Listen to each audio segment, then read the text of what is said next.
Welcome back. We are live from the WayMaker Men's Summit, part of the BET experience here in the iHeartRadio Blueprint Connect podcast room, proudly sponsored by Suave Men. And I am joined by the activist. I know he's a preacher, but what you doing with Target right now, Jamal Bryant, yes, sir, is what we need to be doing. How are you? And talk about the updates on that mission of yours. Man, I am so excited to see the community mobilized. And I see you in the comments too, Jamal. Yeah, You be like, well, look, honey, it's important. It's important. Knowledge is power. This is the most effective boycott for black people in 70 years. Wow. Since the Montgomery bus boycott. To see us mobilize around one issue and about our dignity and respect. For our generation, Yes. we only saw civil rights around police brutality. That's right. And about killing. That's right. This is an economic pursuit. Target has lost $12 billion. Yes. Their stock has dropped from $145 a share to $93 a share. The CEO's salary been cut by 42%. And here's what is amazing. This was not led by civil rights organizations or by athletes or entertainers. That's right. It's been a grassroots underground railroad. So people like you are making it happen. Well, it's voices like yours. Yeah. And this is why I applaud you and support you. Thank you, brother. Because, I've spoken out about my, thoughts about the church and the construct, not about God or spirituality. Yeah. But you literally walk the walk. Yeah. And I feel like this is a testament to Target, pressing that you're doing. Let me jump in here real quick. Yeah. So I, on record, did not start the Target boycott. I know, but you. No. You I'm live where coming I to live. where you are. I'm coming to where you are. Okay. I'm coming to where you are. Some super bad sisters leading grassroots in Minneapolis, where Target is headquartered, where George Floyd was killed. Got it. I did the Target fast. I'm coming to your point. Yep. Because the church was not involved. Exactly. And I said, I got to find a way to get the church back in the conversation. No question. Because since Black Lives Matter, historians, I want y'all to write this down, Black Lives Matter was the first civil rights movement for black people that didn't come out of the church. That's right. That didn't have a faith leader. And so you dealing with Gen Z and Alpha and Millennials. Yep.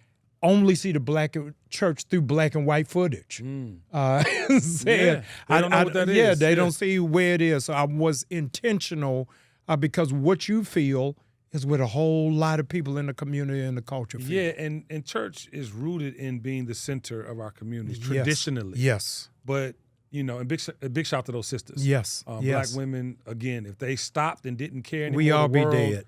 would be over. Yes. But I think it's the black man's time to reclaim his position in our communities. Yeah. And to the point of what I said to you and giving you your flowers, it's important for your voice to be heard in that way. And that's the thing I want to kind of talk to you about as far as how we are showing up now. Yeah. We being the leaders of our households, our communities, I don't feel that energy like I used to. Yeah. Right? And I had a dysfunctional father. Yeah. And a dysfunctional family. And my wife had a dysfunctional father. Yeah. But we knew the value of that role if we were to have it. So I became that person. She became that person. Right. Talk to the people listening to this podcast about the importance of that. That's why this BET WayMaker Summit is so important. If you all could just see the young men who are 50 feet from where we are right now, who are energized and enthused and excited about the possibilities that are limitless. Come on. I want you to look at the last 120 days.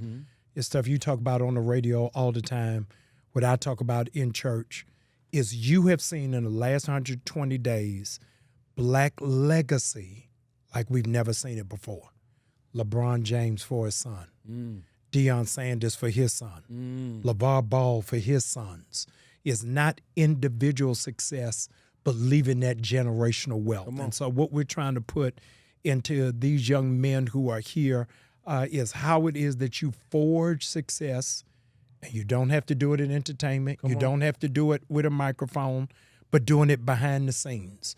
Social media in the last decade has created more millionaires than any industry on the planet. That's right.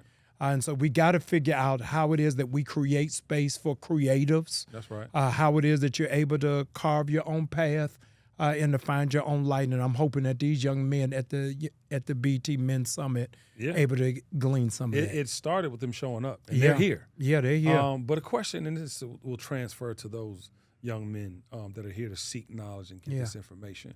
The grounded part. I feel like we're in this braggadocious world. Yeah. Right? Everything is show me. Everything is look at what I have. Look at what I'm doing. Look who I know. Yeah. I actually, this, I interviewed everybody from the presidents of the United States to your favorite athletes, artists, etc. Yeah. But I stopped after, I left V103 just because there was no real interest in it anymore. Yeah. Your cousin can interview you, can go viral.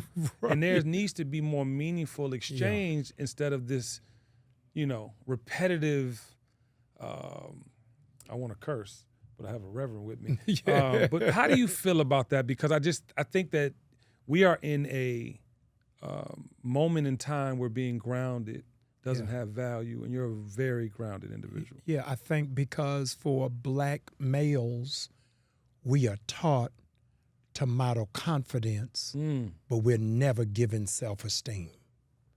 Where's my air horn? Yeah, those two different things. So it's all right for a young white boy to operate in confidence. Right. But if a young black boy has confidence and goes out for the NFL, let's teach him a lesson. Because confidence is a liability if you're black. And so a lot of young boys on the street, they got confidence. They got swag on a 3,000. Right. But if you pull them aside and say, do you know you have what it takes to start a Fortune 500 company? They don't have that same swag. It's different. Yeah, because we're not pulling self-esteem. Yeah, and I was talking to Michael Cooper Jr. He's the young man that plays the son in Forever on Netflix. You've seen it, right? Yeah. Brilliant. Yeah. And to hear him speak at 23 years old was another level of like, oh my God, I feel good about the future. But you are a black leader. Yeah. We need those younger black leaders to start stepping up to the pulpit, not literally but figuratively. We need that energy. Yes. What would you say to people that have the information and aren't sharing it? Because I feel like they just hide behind the keyboards and post things, but that's not their full offering or what they could be bringing to the table. Yeah, they're gatekeeping. Come on. Knowing certain terms. I'm 53. That's right. And I am embarrassed that I'm considered a young leader. This is the oldest. We OGs. This is the oldest leadership black people have ever had. Respectfully. Wow. Minister Farrakhan is 83. That's wow. Jesse Jackson is 85. Al Sharpton is 65. Maxine Waters is 81. They consider me a young leader when I've outlived Martin, Malcolm, everybody else. So we got the pipes clogged up.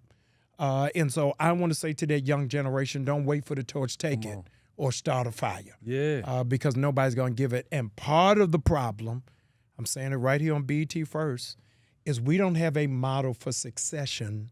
We only have a model for assassination. So our leaders don't know how to retire. They don't know how to go on into They the don't know how to sunset. go on, We can only move it through tragedy. Wow. So can you imagine that Nelson Mandela ain't get a shot till he went to jail for 27 years?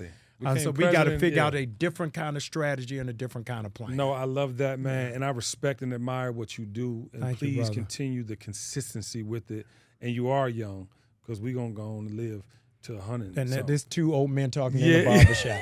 We trying to encourage each other. Yeah, no question. Keep going. But I want to ask you this last question. Yes.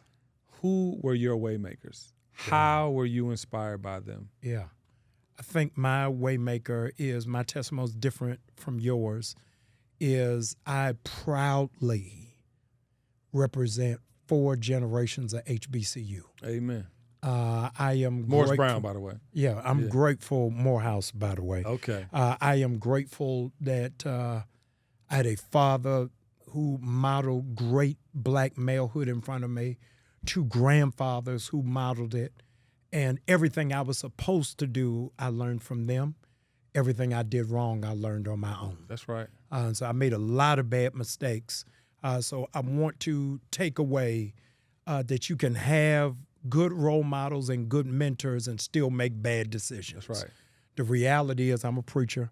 Jesus had 12 disciples. One of them betrayed him. One of them denied him. One of them sold him out. So you can have a good mentor and still do the wrong thing. That's right. So you are only as good as the choices and the decisions you make. Amen. That's the way you make a way. Yeah, I didn't know you went to Mars Brown. Yeah, for a semester. I got paid. Oh, after man, that. All listen. right, the dream is real. We'll be right back. Peace.